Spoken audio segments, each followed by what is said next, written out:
বাংলাদেশে ২০২৬ সালের সাধারণ নির্বাচনের সাথে অনুষ্ঠিত হওয়া গণভোট বা রেফারেন্ডাম নিয়ে সৃষ্ট জটিলতা এখন আন্তর্জাতিক আলোচনার কেন্দ্রবিন্দুতে। নির্বাচনে জয়ী হয়ে সরকার গঠনের পর বিএনপি নেতৃত্বাধীন বর্তমান জোট গণভোটের রায় বাস্তবায়নে যে অবস্থান নিয়েছে তা নিয়ে প্রশ্ন উঠেছে খোদ জাতিসংঘের সদর দপ্তরে।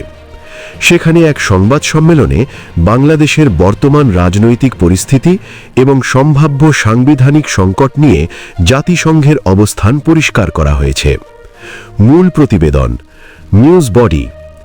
১. সাংবাদিকের সুনির্দিষ্ট প্রশ্ন।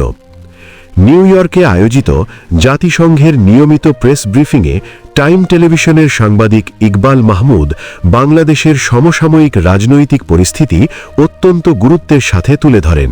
তিনি উল্লেখ করেন, ১. বাংলাদেশে একই দিনে জাতীয় সংসদ নির্বাচন এবং সংবিধান সংস্কারের লক্ষ্যে একটি ঐতিহাসিক গণভোট অনুষ্ঠিত হয়েছে। ২.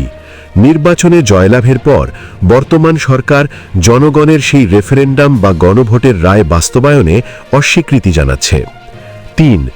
এর ফলে দেশটিতে একটি বড় ধরনের রাজনৈতিক ও সাংবিধানিক সংকট তৈরি হওয়ার আশঙ্কা দেখা দিয়েছে এবং বিরোধী দলগুলো ব্যাপক আন্দোলনের ডাক দিয়েছে। ২. জাতিসংঘের আনুষ্ঠানিক প্রতিক্রিয়া।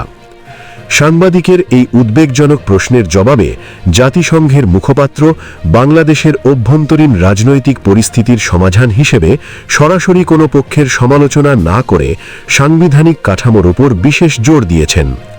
জাতিসংঘের পক্ষ থেকে অত্যন্ত কূটনৈতিকভাবে জানানো হয় যে, আমরা আশা করি যে বাংলাদেশের যে সাংবিধানিক প্রক্রিয়া বা কনস্টিটিউশনাল প্রসেস রয়েছে তা যথাযথভাবে অনুসরণ করা হবে।